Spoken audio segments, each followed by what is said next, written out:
mata pelajaran pendidikan Pancasila. Sebelumnya Ibu cek kehadirannya dulu ya. Al-Bakia, Dian, Julianti, hadir Bu. Nesya, hadir Bu. Nita, hadir Bu. Otsa, hadir Bu. Kio, saya Bu. Wira, hadir Bu. Oke, hadir semua ya. Sebelumnya silakan cek dulu kondisi di sampingnya apakah ada sampah. Jika ada, silakan buang terlebih dahulu ya. Tidak ada Bu. Sebelumnya ada yang tahu kita hari ini mau belajar apa? Belum. Belum baca materi ya berarti ya? Belum. Oke, jadi hari ini kita akan belajar mengenai peraturan perundang-undangan dan tata urutannya. Jadi Ibu akan menyampaikan tujuan pembelajaran kita terlebih dahulu. Tujuan pembelajaran kita pada hari ini telah melaksanakan pembelajaran melalui penayangan materi di PPT.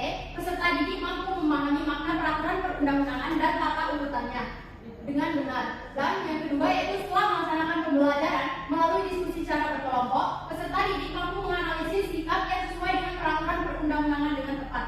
Adapun model pembelajaran kita pada hari ini yaitu problem based learning. Baik, sebelum kita masuk ke materi, Ibu akan menampilkan sebuah video. Jadi nanti dari video ini kalian kasih pendapat ya. Ya, Bu.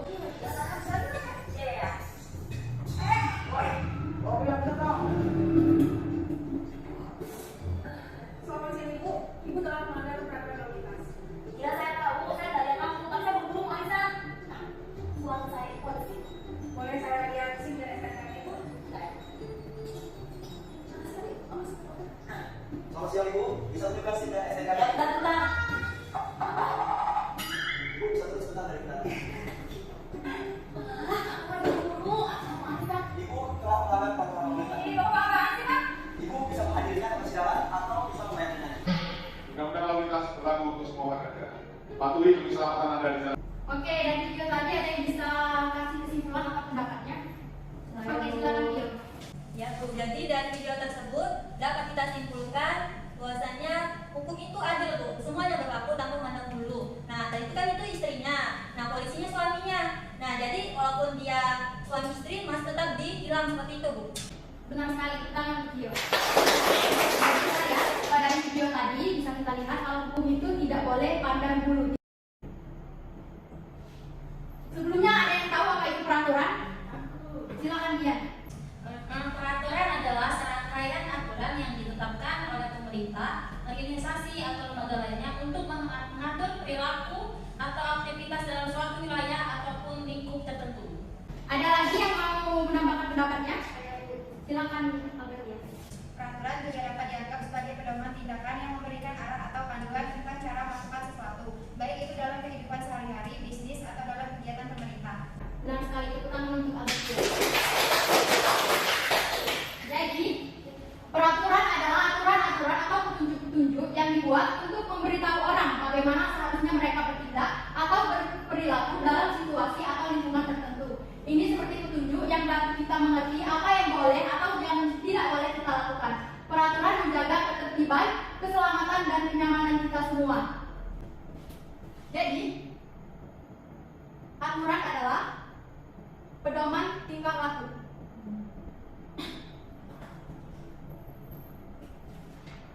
Yang tujuannya itu untuk menjaga ketertiban. Contohnya itu di sekolah ada peraturan tentang cara berpakaian. Kalau di sekolah itu kita biasanya berpakaian itu harus seperti apa? Harus rapi. Baju harus dimasukkan ke dalam. Dan juga kita harus menggunakan atribut-atribut yang benar sekali. Jadi di sini ada kemudian peraturan perundang-undangan. Sebelumnya sudah tahu ya undang-undang itu apa? Sudah tahu. Jadi peraturan perundang-undangan adalah peraturan yang tertulis membuat norma hukum yang mengikat secara umum dan dibentuk atau ditetapkan oleh lembaga negara atau pejabat yang berwenang. Lembaga negara atau pejabat yang berwenang di sini siapa? Pemerintah. Iya, siapa pemerintahnya? Anggota legislatif. Benar, anggota legislatif seperti DPR dan juga dengan persetujuan presiden. Secara umum tujuan pembentukan peraturan perundang-undangan adalah mengatur dan menata kehidupan dalam suatu negara supaya masyarakat yang diatur oleh hukum itu memperoleh kepastian, kemanfaatan dan keadilan di dalam kehidupan bernegara dan bermasyarakat. Sekarang gini, seperti tadi video yang di awal, itu kan ada orang yang melanggar peraturan lalu lintas. Kalau melanggar peraturan lalu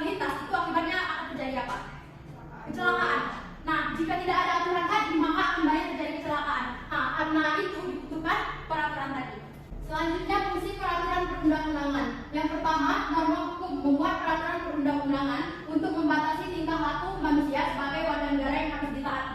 Maksudnya di sini untuk membatasi tingkah laku. Jika tidak ada pembatasan maka manusia itu akan berbuat semena-mena terhadap yang lain. Yang kedua, menentukan aturan-aturan yang menjadi pedoman dalam menjalankan hubungan antar sesama manusia sebagai warga negara dan warga masyarakat. Yang ketiga, mengatur kehidupan manusia sebagai warga negara. Yang keempat, menciptakan suasana aman, tertib, tentram, dan harmonis. Yang kelima, memberikan rasa keadilan dan kepastian hukum bagi warga negara. Seperti di video tadi ya, ibu-ibu itu tadi walaupun polisi tersebut suaminya, tapi dia tetap ditilang karena ada apa? Keadilan tadi. Yang terakhir, memberikan perlindungan atas hak asasi manusia. Kembali lagi ke sini untuk membatasi tingkah laku manusia. Jika tingkah laku manusia itu tidak dibatasi, maka dia akan berbuat semena-mena. Itulah kenapa sering terjadi seperti bullying dan juga yang lainnya. Ini materi muatan peraturan perundang-undangan. Yang pertama, pengayoman, lalu kemanusiaan, kebangsaan, kekeluargaan, kenusantaraan, bineka tunggal ika, keadilan, kesamaan kedudukan dalam hukum dan pemerintahan, ketertiban dan kepastian hukum, keseimbangan, keserasian dan keselamatan. Selanjutnya ada tata urutan peraturan perundang-undangan. Maksud dari tata urutan peraturan perundang-undangan ini adalah peraturan perundang-undangan ini memiliki tingkatan. Dari mulai yang paling atas yaitu Undang-Undang Dasar 1945, lalu di bawahnya ada TAP MPR, ada undang-undang atau peraturan pemerintah pengganti undang-undang, ada peraturan pemerintah, peraturan presiden, peraturan daerah provinsi, peraturan daerah kabupaten atau kota. Untuk undang-undang itu dibuat oleh siapa? MPR, betul sekali. Untuk TAP MPR juga dibuat oleh Majelis Permusyawaratan Rakyat. Kalau untuk undang-undang tadi seperti kata kamu, lembaga legislatif yang dibuat yaitu DPR dengan persetujuan presiden. Untuk peraturan pemerintah itu yang membuat presiden, peraturan presiden yang membuat juga presiden. Untuk peraturan daerah provinsi yang membuat DPRD provinsi bersama dengan gubernur, dan peraturan daerah kabupaten atau kota yang membuat DPRD kota atau kabupaten dengan persetujuan wali kota atau bupati. Selanjutnya prinsip-prinsip dalam hierarki peraturan perundang-undangan. Yang pertama, dasar peraturan perundang-undangan selalu peraturan perundang-undangan. Yang kedua, hanya peraturan perundang-undangan tertentu saja yang dapat dijadikan landasan yuridis. Yang ketiga, peraturan perundang-undangan yang masih berlaku hanya dapat dihapus, dicabut, atau diubah oleh peraturan perundang-undangan yang sederajat atau lebih tinggi. Yang keempat, peraturan perundang-undangan yang baru mengesampingkan peraturan perundang-undangan yang lama. Dan yang kelima, peraturan perundang-undangan yang lebih tinggi mengesampingkan peraturan perundang-undangan yang lebih rendah. Peraturan perundang-undangan yang bersifat khusus mengesampingkan peraturan perundang-undangan yang bersifat umum.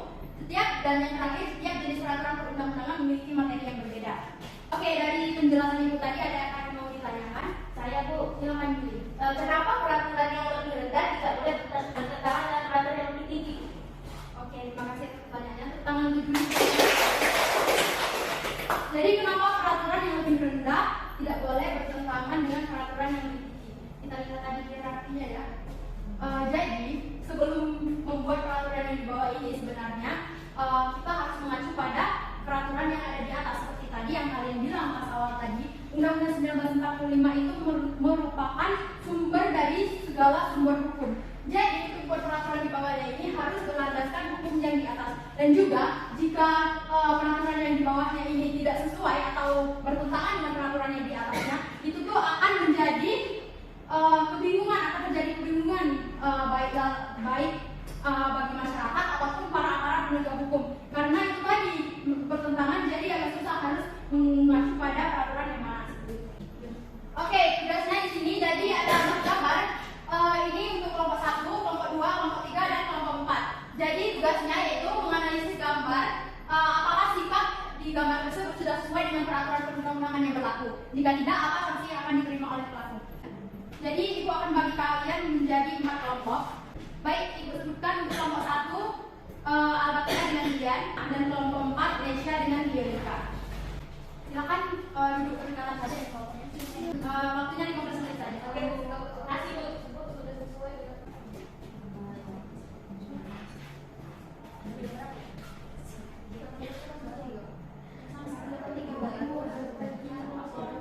Oke, apakah sudah selesai?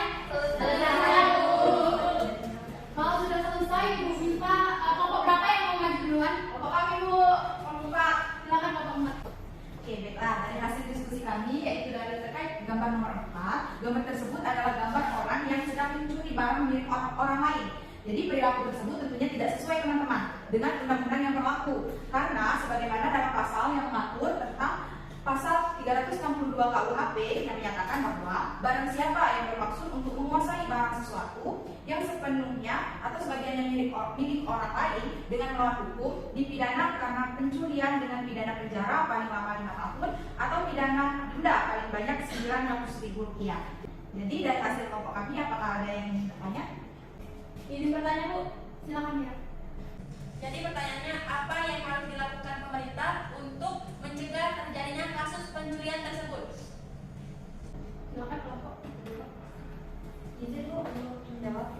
Baik, saya akan menjawab pertanyaan dari Lina. Jadi Bu, jawabannya itu untuk mengurangi tindakan kriminal seperti pemerintah bisa mengambil langkah-langkah Bu, seperti meningkatkan keamanan publik, meningkatkan kehadiran polisi seperti itu Bu, dan petugas keamanan di tempat-tempat umum serta keramaian yang mana terdapat rawan kejahatan Bu, seperti itu. Lalu kita harus menyuruh pemerintah itu banyak meningkatkan CCTV Bu, seperti itu. Lalu masyarakat itu disuruh berkampanye untuk kesadaran diri Bu, seperti itu, dalam melakukan edukasi untuk menjaga keamanannya masing-masing, dan juga sadar akan bahwasanya mencuri itu kan tidak baik ya teman-teman, jadi jangan mencuri, seperti itu ya. Bagus, tangan untuk kelompok 4. Bagus sekali presentasi dari kelompok 4 tadi. Seperti yang kita lihat di sini kelompok 4 membahas tentang pencurian, yang mana lebih tepatnya yaitu pencopetan. Untuk pencurian ini tadi menurut kelompok 4 itu sudah diatur pasal mengenai pencurian itu pada pasal 362 ya. Yang mana di pasal tersebut disebutkan bahwa setiap orang yang melakukan pencurian itu bisa dihukum 5 tahun penjara dan denda Rp900.000.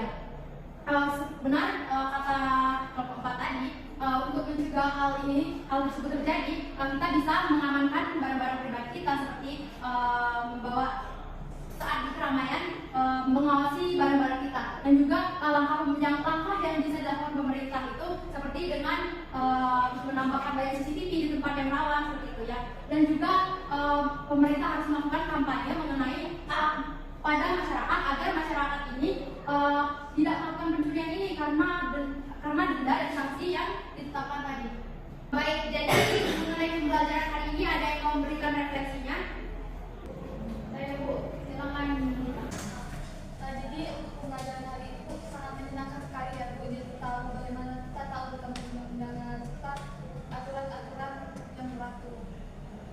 Baik, karena waktu kita tinggal sedikit lagi, jadi untuk minggu depan kalian kumpulkan tugas yang sudah Ibu share ke WhatsApp group LKPD tersebut, kalian kumpulkan minggu depan ya.